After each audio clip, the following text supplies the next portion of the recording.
sebagaimana yang kita alami, hayati, bahwa hidup kita ini baru bermanfaat apabila kita bermanfaat buat orang lain.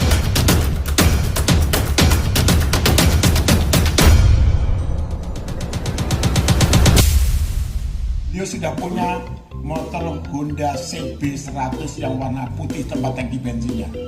Pengacara Teguh Samudera bukan sosok baru dalam dunia advokat di Indonesia.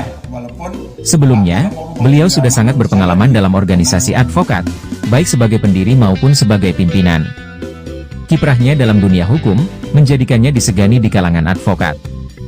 Teguh Samudera tergolong advokat senior yang bisa disejajarkan dengan nama-nama pengacara top di tanah air.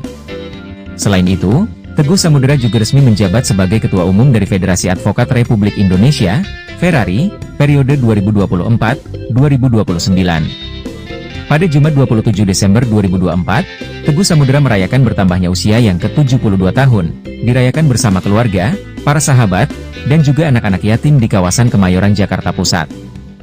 Begini harapannya di usia ke-72 tahun. Terima kasih. Amin, amin, amin. Apakah mungkin dapat merayakan ulang tahun yang ke-72 konsisten bersama anak-anak yatim dan sahabat-sahabat terdekat? Alhamdulillah. Ya. Memang keadaannya seperti itu ya, tuntutan hati nurani atau karena sudah menjadi kebiasaan dari dulu kita selalu bersama anak yatim karena kita merasakan bagaimana hidup sendiri ya atau dalam lingkungan yang tidak memadai sehingga kita rasa empati kita ya selalu tinggi gitu.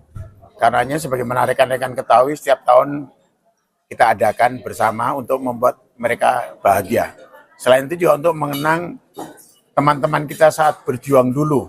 Contoh seperti Pak Dedi ini masih SMA begitu dia udah punya kemampuan lebih dibanding diri kita tapi karena kehendak Allah begitu bersahabat sama kita. Seperti saya uraikan tadi gitu. Inilah kenyataan yang harus kita lalui dan kita bersyukur kehadirat Allah Subhanahu wa taala bahwa sampai saat ini kita selalu konsisten, selalu care dengan lingkungan kita, wabil khusus untuk anak yatim.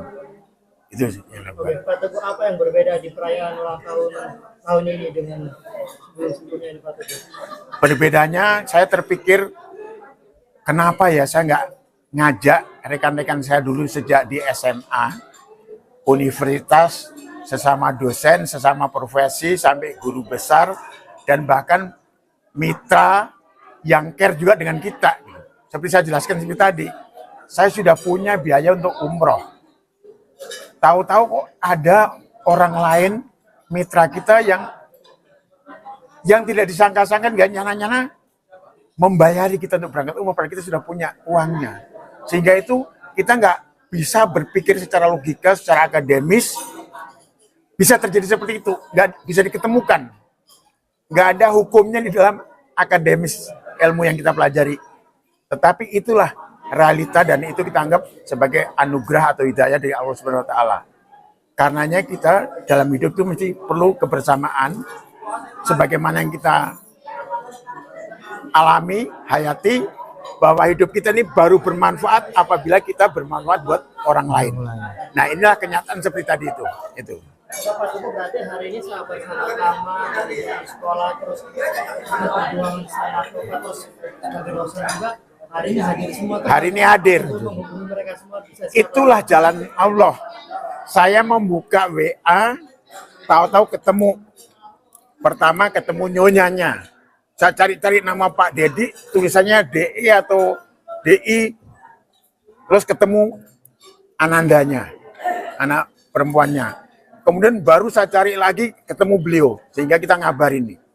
Dan insya Allah, saya selalu berdoa. Kami nggak pernah harus hadir dan sebagainya. Kami berdoa, ya Allah, saya ketemu sama Mas Dedi. Dulu yang menolong saya saat SMA. Saya nggak punya kendaraan, nggak punya sepeda, nggak punya apa-apa. Beliau sudah punya motor. Saya selalu disamperin. Ya disamperin, diajak berangkat. Pulangnya juga saya nebeng, dianterin sampai rumah. Itu selama perjalanan SMA. Itulah kenyataan seperti itu. Itulah karena ridho Allah Subhanahu wa taala kita dengar. Dan beliau sekarang masih bersahabat baik dengan saya. Oke Pak Dedi, seperti apa ini mendapat undangan spesial nih sebagai sahabat zaman sekolah? melihat sosok Pak Teguh seperti apa mungkin sampai sekarang orangnya? Wah, eh, luar biasa. Luar biasa. Terus saya dulu waktu sama-sama di SMA, ya karena saya merasa senasib. Kenapa ngambil SMA sekolahnya malam? Karena kita siang hari kita perlu menghidupi diri sendiri. Menghidupi sendiri ya untuk cari makan, untuk kehidupan. Kebetulan kalau saya mah, kalau Pak Teguh profesinya saat itu SMA, dia kerja di salah satu instansi gitu kan. Jabatannya apa saya nggak ngerti, ya kan. Saya itu, kalau saya sebagai pedagang. Jadi kalau Pak Teguh bilang saya di usia muda udah Sukses. mampu untuk membeli sebuah motor itu karena mungkin saya bertarung dengan kehidupan. Saya ingin menggapai cita-cita menjadi orang yang berguna bagi masyarakat, gitu kan, lingkungan dan sebagainya. Alhamdulillah, walaupun saya jarang ketemu, jarang konsultasi mengenai kehidupan, tapi kok jalannya sama. Pak Teguh di usia 72 sama dengan saya, berbuat kebaikan, terutama menyayangi anak yatim gitu kan.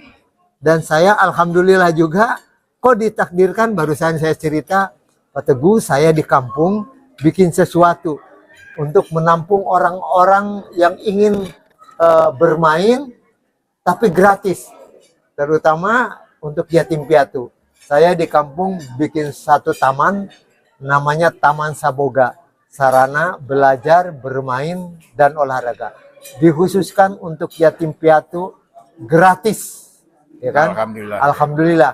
Oh, bisa nyambung apa ya dulu kita sama-sama berjuang lagi muda, membuang diri jauh dari orang tua untuk menggapai cita-cita, walaupun kita beda. Kalau Pak Teguh di perguruan tinggi ngambil hukum, kalau saya Pelayaran. di mengarungi samudra di pelayaran. Nama Alhamdulillah. Pak, ada kenangan yang tak terlupakan nggak sama Pak Teguh? Sama Teguh ada. Boleh diceritakan Pak? Kira-kira waktu itu kita camping ke Selabintana. Iya. Nah, camping ke Selabintana, salah satu guru kita namanya Pak Bambang adalah mahasiswa di UI. Kita nggak tahu kalau Pak Bambang itu mau ngajak camping ke Sukabumi, ke Selabintana. Tahu-tahu ada yang diincar. Yang diincar itu adalah muridnya teman kita. Ya, betul nggak? Ya, Murni ya, namanya Murni. Ya. Namanya Murniati. Masih ingat Masih ya, Murni kan? Mbak Murni, orang Cilacap Jalan ya. Tepu ya. Iya. Jadi akhirnya tahu langsung berumah tangga beliau sama dia. Begitulah kira-kira ini, waduh, sahabat saya luar biasa. Saya juga Amin. mungkin tadi saya jelaskan, saya nggak mungkin tamat SMA karena saya sibuk dengan dagangan saya. Terus Pak Teguh, Dad, ayo kita ujian. Kamu kok nggak pernah sekolah? Pada sekolah tinggal Ujian. sebulan lagi tinggal ujian. Saya mogok sekolah. Ya udah sekarang juga saya ikut Pak Teguh. Ayo kita ujian. Jadi alhamdulillah gitu kan. Alhamdulillah gitu kan, kita di usia renta ya, 72 tahun kita. Sama-sama kita masih bisa bersahabat dengan baik. Saya juga tanya Pak Teguh, kalau teman-teman yang lain ada yang dihubungi enggak? Saya bilang tidak ada komunikasi katanya dengan yang lain-lain. Kan banyak ya sahabat-sahabat kita di SMA dulu. SMA-nya namanya SMA Arena Siswa. SMA Malam di Jalan Gunung Sari nomor 88. Alhamdulillah.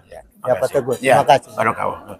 Pak Dedi, tapi nyangka nggak Pak Teguh sekarang menjadi pengacara hebat ya, seniornya, gelarnya juga udah banyak banget nih, ada Juris terus itu banyak lah dokter. Wah, kalau soal nyangka nggak nyangka, percaya karena ini orator ya.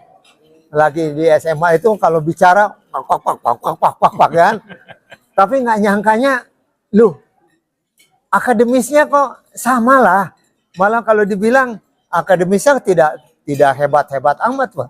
Waktu di SMA, kok pas dimasuk di Jayabaya, saya dapat berita dari salah satu tetangga saya yang kuliah di Jayabaya. Oh, Pak Dedi kenal dengan Teguh Samudra. Saya bilang teman saya di SMA. Itu mahasiswa teladan di Jayabaya. Wah, saya kaget. Mahasiswa teladan. Loh, saya kan tahu persis siapa Teguh Samudra gitu kan. Ya, benar. Tapi itulah kehidupan. Tahun 74. Jadi ya tahun 74. Jadi semuanya yang jelas tidak ada yang bodoh di dunia ini.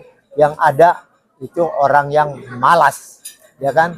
Seperti juga pepatah, ada satu pepatah yang suka didengungkan oleh salah satu artis kita itu, yang sebetulnya mengena sama kita, bahwa perjuangan tidak akan pernah mengkhianati hasil.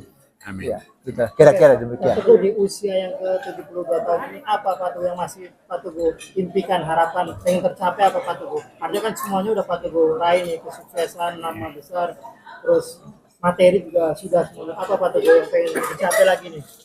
Kebaikan untuk Sesama. bekal di akhirat nanti. Jadi kebaikan di dunia untuk bekal di akhirat nanti, karena kewajiban kita sebagai umat yang baik harus bermanfaat buat orang lain, seperti itu. Jadi kita harus selalu berbuat baik, berbuat baik seterusnya. Jangan berbuat yang tidak baik, seperti itu. Ya yang pinginnya ya kita harus selalu berbuat baik sampai akhir hayat nanti. Itu aja. Apa sih Pak Teguh keajaiban yang Pak Teguh rasakan ketika artinya menyayangi, menyambung ratusan ribuan anak yatim Pak Teguh? Apa itu? Itu tidak pernah terpikir, tidak pernah bisa dinalar, ya karena kendak hati gitu. Kendak hati sesuai dengan pikiran. Terus selaras dengan kajian yang kita pelajari. Ya sudah itu. Ya jalannya begitu aja itu. Nggak ada kalau kita berpikir ini itu, sudah lillahi ta'ala. Ini memang harus kewajiban saya, harus jalan seperti ini, seperti itu. Itu orang tua memang mengajarkan untuk selalu Berbagi. berbuat baik dan berbagi kepada orang lain, seperti itu. Itu dari orang tua dulu seperti itu. Bahkan orang tua saya pernah ngajari, kita kehilangan barang nangis, marah-marah aja dimarahin. Kenapa barang hilang kok marah, kok nangis? Yang nemu saja senang. Sudah lillahi ta'ala saja. Semua serahkan kepada Allah Subhanahu wa taala. Kira-kira seperti itu. Kemudian juga ada pesan, jangan membuat sakit orang lain.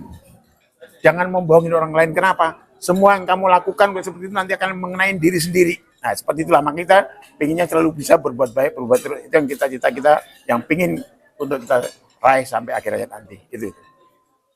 Tadi mau tambahan. Pak Teguh, usia yang 72 sekarang ini harapan Bapak seperti apa? Harapan saya, semua teman-teman saya, sebagaimana yang dialami oleh Pak Dedi, teman SMA selalu berbuat kebaikan. Saya juga ingin teman-teman yang lainnya juga selalu berbuat kebaikan. Berbuat kebaikan, berbuat kebaikan, berbuat kebaikan. Tidak ada yang lainnya. Karena dengan berbuat kebaikan, kita akan memperoleh kebaikan untuk diri kita. Itu saja ketentuan hukumnya seperti itu. Pak Dedi, Siap. ucapan selamat ulang tahun untuk Pak Teguh ada harapannya Pak? Terakhir Pak. Harapannya tentunya karena dengan sahabat sejati saya ini, yang pertama sehat selalu. Amin. Amin. Hiduplah dengan apa adanya dalam hati kita. Ya. Berbuat baik tidak boleh putus. Amin. Ya kan? Amin. Seperti saya katakan tadi, tidak ada orang susah mengasihi orang yang susah. Amin. Ya kan? Amin. Ya kan? Jadi kita apa yang kita perbuat baik, Allah juga akan melihat apa yang kita lakukan. Amin. Mudah-mudahan Pak Teguh Amin. sehat terus. Amin. Keluarganya keluarga yang abadi. Amin. Sampai Amin. kematian yang akan memisahkannya. Amin. Amin. Amin. Amin. Barokah. Terima kasih Pak.